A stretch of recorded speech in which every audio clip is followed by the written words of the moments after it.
Hey guys, it's Mike. Excuse me, but I'm a bit sick. However, in this tutorial we're going to create a tile map. It is not going to feature reading from map files or having game objects like doors or chests or players or whatever. And it's only going to contain one tile type, so just a texture, not more. And the rest will be following in other tutorial parts after this video. So stay tuned for this. And I'm going to create a class for the tile map. Call it Tilemap.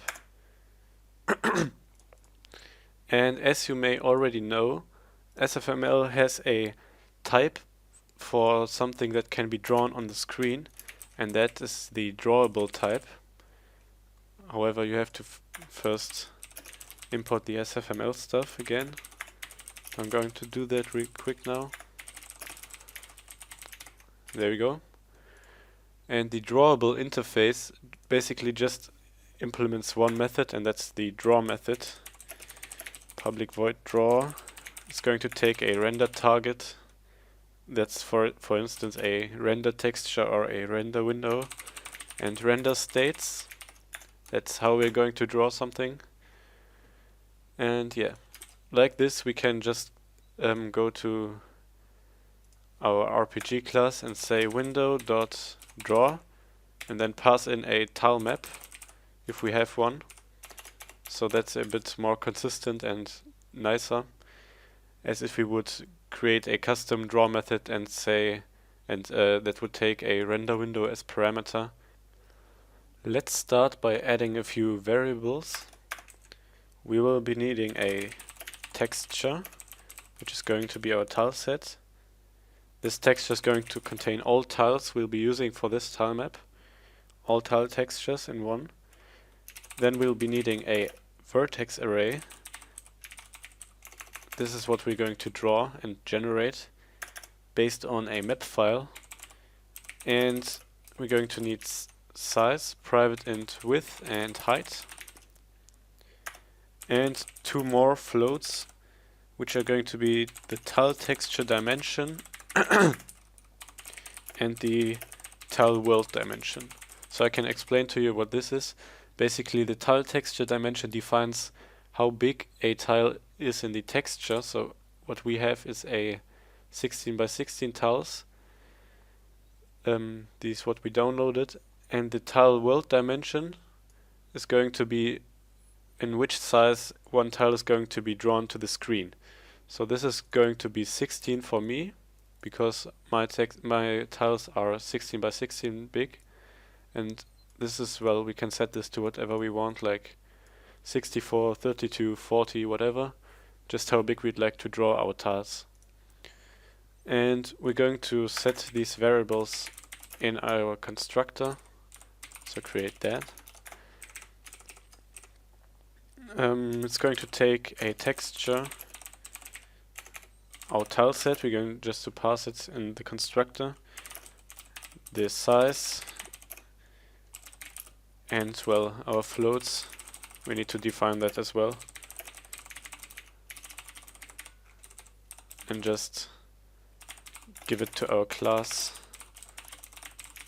There we go. And yeah, what we need to do now is we'd like to generate our vertices with the vertex array. So just say vertex array equals to a new vertex array. And as we're going to draw quads, so squares, tells us, well, have 4 vertices.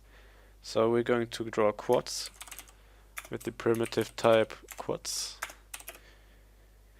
And vertex count, this is pretty easy to calculate. We're just going to cast to a uint, because we are declaring our size with an int, so we have to cast it to uint, since the constructor of vertex array takes uint as vertex count. And just say width times height times 4. Well, because we have per tile we have 4 vertices, and this is how many tiles we have in our tile map. And yeah, After this, we would like to fill our vertex array with the vertices. But for this, we would like to create another class which is going to represent one tile. So just create tile. However, this is going to represent one tile in our tile set, in our tile texture, and not in the world actually. You will see what I mean by now if I create the variables. So we're going to take int x and y. This is the position in the tile set of this tile. And for later, we're going to need a color. This is the color which represents this tile in the map file.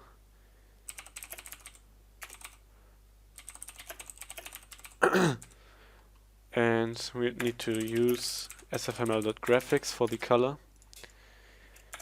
And just create a simple constructor taking in the x, y, and color variables. For now, we're not going to make use of the color. We're going to make this in another video. How to read from a map file and generate a tile set based on a map file. For now, what we'll be needing is this. So, right over here, after creating the vertex array, I'm going to create a tile just for testing purposes. Later we're going to do this a bit differently. 0, 1, and just pass some color. We're not going to need the color for now. In the tile set, 0, 0 will be this tile, the top left one, and I just picked 0, 1, so this is this tile. 0 at x and 1 at y, so over here. You can pick whatever tile you'd like for testing. And yeah. Now I'm going to create two for loops, two nested for loops. For int x equals 0, x smaller than width, x plus plus. We're going to loop through the whole tile map, the whole, well, how many tiles we have, through width and height, and y smaller than height. Of course, y plus plus. And what we're going to do here is say add tile vertices. This is a method we'll be creating right now. So go down below over here and create a private method, add tile vertices.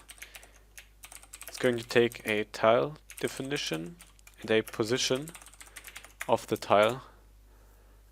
And this is basically just going to add a tile with the origin in the top left corner, and the position is not measured in pixels but in tiles, because, well, this is a method that's going to add 4 vertices to the vertex array for one tile with this position and this tile texture.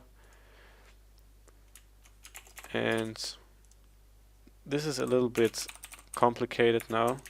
We're going to add a vertex.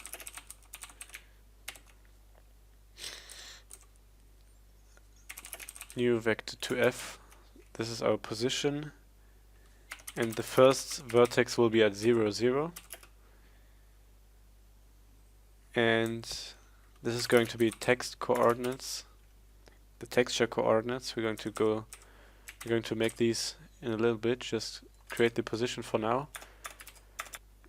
The second vertex is going to be at 1, 0, third at 1, 1, and the fourth at 0, 1. So why is this like this? It's because the first vertex, 0, 0, is the top left corner. So this is going to be like 0, 0 is over here. Then 1 at x is over here, and 0 at y. And then down below here we have 0, 1. And over here 1, 1.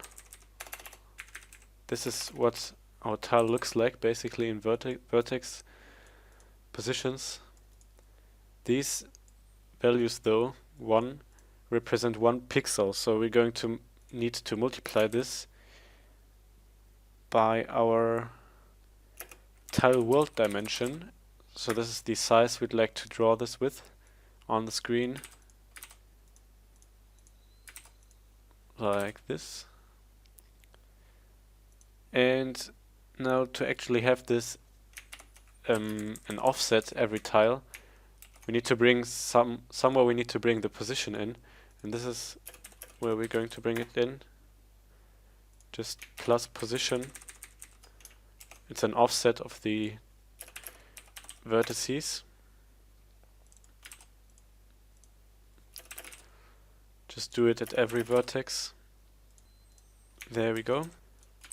And well, that's it for the position basically. Now we need to texture our vertices. And I'm going to do this by saying, actually I'm going to do it like this in 2 lines. We'll be saying tile texture dimension times tile.x and tile texture dimension times tile.y. Basically this is going to be 16 for me. This is the size of one tile in the texture, and tile.x is where our tile is in the texture. So what we created over here is 0, 1. This is what we're going to pass over here. So what this is going to be is it's going to be 16 times 0. Now 16 times 0 is 0, so it's going to be just at the very left. Y is 1, so 16 is the size of one tile in the texture, times 1 equals to 16, so it's like this, 16 down. So 0 and 16, it's over here, and that's the first vertex in the texture position. The next vertex we have defined over here, so we'll need to adjust our texture position so it is over here. Basically I'm going just to copy this.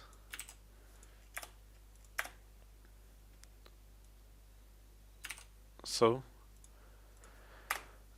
what we'll be doing over at the second vertex is plus tile texture dimension at the x, because we'd like to go over here, so plus 16, this is the second one. Now to get the third one, it's this one, we'll be needing to say plus tile texture dimension at y as well. So let me go ahead and do that. Plus tile texture dimension at x and at y. And then at the last one, it's basically just at the y. So we are at 0 and 16 plus over here. So plus tile texture dimension.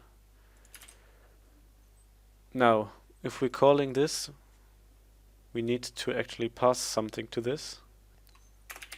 We're going to pass our tile and new vector to f, and this is basically just, I'm just going to explicitly say cast it to a float x and to a float y. Alright. Now go to our RPG class and test this. So I'm going to create a Tilemap map and a texture tile set. And let's actually move this method up, because it's going to be called first before the initialize, so it's not so confusing maybe. Just load the texture by saying new texture and mine is located at content / tileset.png. And after that we're going to create the tile map using our tileset texture, and well, 10 by 10. My tiles are 16 by 16 in the texture white, and I'd like to draw them as 32 by 32 pixels white. And then just say window.draw map. We can do that now because our tile map is inheriting from the drawable. Now the very last step is now drawing the tile map, and this is pretty easy.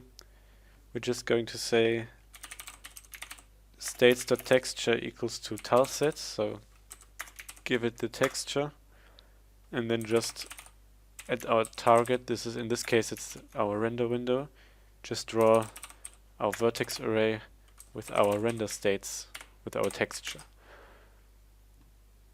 Now I'm just going to run this and see what's going to happen, and hopefully it will be working. And it is working indeed.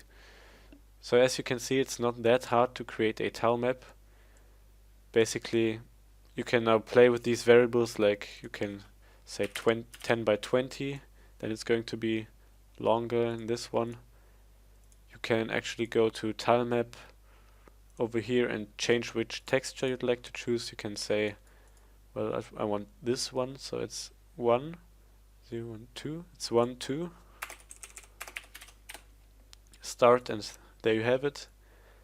And in the next video, we're going to actually start working on bringing in more tiles into one tile map and maybe reading from a map file. So we can create a image using Paint or whatever image program you have. And one pixel color is going to represent one tile in our tile set. And like this we can create tile maps using our image editing software. But more to that in the next tutorial.